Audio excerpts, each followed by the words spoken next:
بسم اللہ الرحمن الرحیم۔ ناظرین محترم، آپ کا میزبان محمد عرفان آپ کی خدمت میں حاضر ہے، اور آج برطانیہ سے تشریف لائے صدارتی مشیر چودھری دلپذیر صاحب اور ڈاکٹر ظفر صاحب کشمیر پریس کلب میرپور میں تشریف لائے،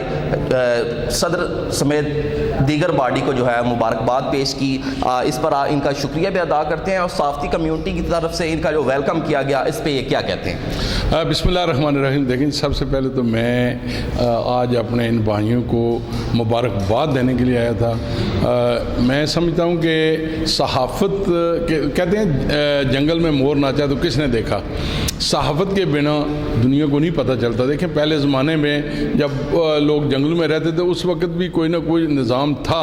دنیا کو دکھانے کے لیے، تو آج اللہ کا کرم ہے اور بہتری آئی ہے یہاں پہ۔ پہلے تھوڑا سا جو انتشار تھا وہ بھی ختم ہوا، اب سب مل جل کر کام کر رہے ہیں۔ میری دعا بھی ہے اور میری سپورٹ بھی ہے میری طرف سے as a overseas, as a advisor to president, اگر کسی چیز کی ہیلپ کی ضرورت ہے تو میں جناب دانے کیا کہتے ہیں دامے دکھنے سب کچھ ان کے ساتھ ہوں۔ تو اصل مقصد تو آج کا یہی تھا کہ یہاں پہ ان کو مبارکباد ہے۔ چودھری دلپذیر صاحب، آپ چونکہ صدر آزاد کشمیر کے مشیر ہیں، آپ 7 اسٹار کے سی ای او صاحب سے بھی ملے۔ علامہ اقبال روڈ کا جو مسئلہ ہے جو پینڈنگ ہے، سی ای او صاحب کا یہ کہنا ہے کہ فنڈز نہیں فراہم کیے گئے، اور جو حکومت کا جو موقف ہے وہ کہتے ہیں کہ انہوں نے مکمل نہیں کی، تو اس میں بیچ کی کیا بات ہے؟ دیکھیں، میں 7 اسٹار کے جو چیف انجینئر ہیں رضوان صاحب، وہ میرے بھائی دوست ہیں میرے، میں ان کو بڑا ذاتی جانتا ہوں، اور میرے علم کے مطابق ان کو فنڈ روکے گئے ہیں، اس لیے کام رکا ہوا ہے۔ پھر اس دن میں اور جنید انصاری صاحب ان کے پاس گئے تھے، انہوں نے وعدہ کیا ہے کہ اب اگر پیسے ملیں گے، مجھے ظاہر ہے مل تو جائیں گے، آج نہیں کل مل جائیں گے، انہوں نے وعدہ کیا کہ بہت جلد اس کو میں دوبارہ شروع کرنے والا ہوں، کہ جو مشینری یہاں سے لے کر چلے گئے ہیں اب واپس لانا بھی کافی فنڈز کی ضرورت ہوتی ہے، تو میرا خیال ہے کہ بہت جلد یہ کام شروع ہو جائے گا۔ اور جو آپ نے پوچھا ہے نا کہ بھائی یہ ذمہ دار کون ہے، میں اصلی میں جانتا تو نہیں ہوں، لیکن حقیقت یہ ہے کہ میرا خیال ہے یہ ذمہ داری حکومتی لوگوں کی بنتی ہے، چاہے جو بھی ذمہ دار ہے ان کو اس پہ تھوڑی سی اپنی سوچ تبدیل کرنی چاہیے۔ ظاہر ہے کہ جو ٹھیکیدار ہے اس کو پیسے ملیں گے تو وہ کام کرے گا، اگر پیسے نہیں ملیں گے تو وہ اپنی جیب سے تو کوئی بھی نہیں لگا سکتا، تو یہ کام ہونا چاہیے۔ یہ جیسا کہ میرے بھائی ڈاکٹر ظفر صاحب نے کہا ہے کہ یہ فیس ہے میرپور کا، تو یہ روڈ یہ کام بند ہونا لمحہ فکریہ اور پورے میرپور کے لیے سچی بات ہے کہ یہ بدنامی کا باعث ہے۔ جو صاحب آپ برطانیہ میں رہتے ہیں تو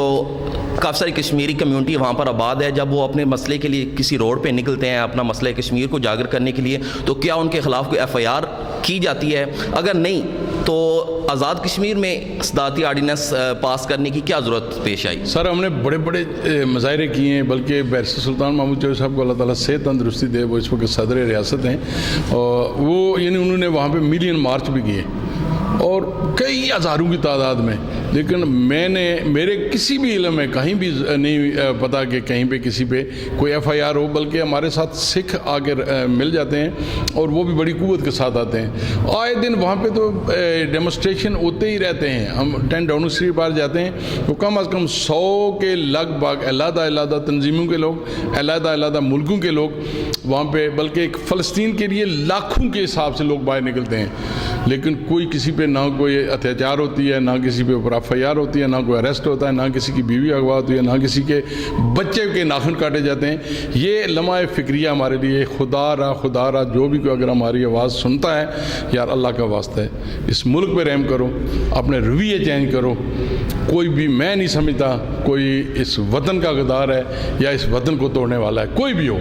میں کسی پارٹی کی نام نہیں لے رہا، نہ میں کسی پارٹی سے ہوں، میرا تعلق کشمیری اوورسیز پارٹی سے ہے، کشمیر کے لیے میری جان بھی حاضر ہے، اور انشاءاللہ جب تک زندہ ہے ہم کشمیریوں کے لیے آواز بلند کرتے رہیں گے۔ اختتام پہ یہ فرمائیے گا کہ آپ وزیر اعظم آزاد کشمیر سے بھی ملیں گے، آپ صدر آزاد کشمیر سے بھی ملیں گے، تو کیا آپ صدارتی آرڈیننس اور جو قلم قبیلے پہ جو قدغن لگایا گیا اس پہ بات کریں گے ان سے؟ سر، میں آج یہاں پہ آ کے سنا ہے، چونکہ سچی بات ہے میں دبئی تھا، مجھے نہیں یہ پتا کیا قانون بنا ہے، ابھی آپ دوستوں سے سنا ہے، اگر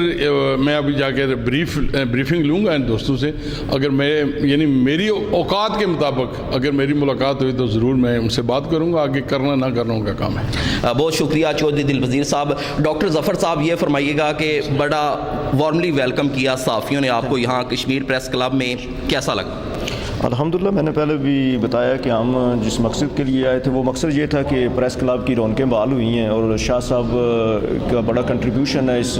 صحافت میں میرپور کی میں، اور یہ ہم تو ان کو قائد صحافت کہتے ہیں کیونکہ انہوں نے بڑی محنت کے ساتھ اس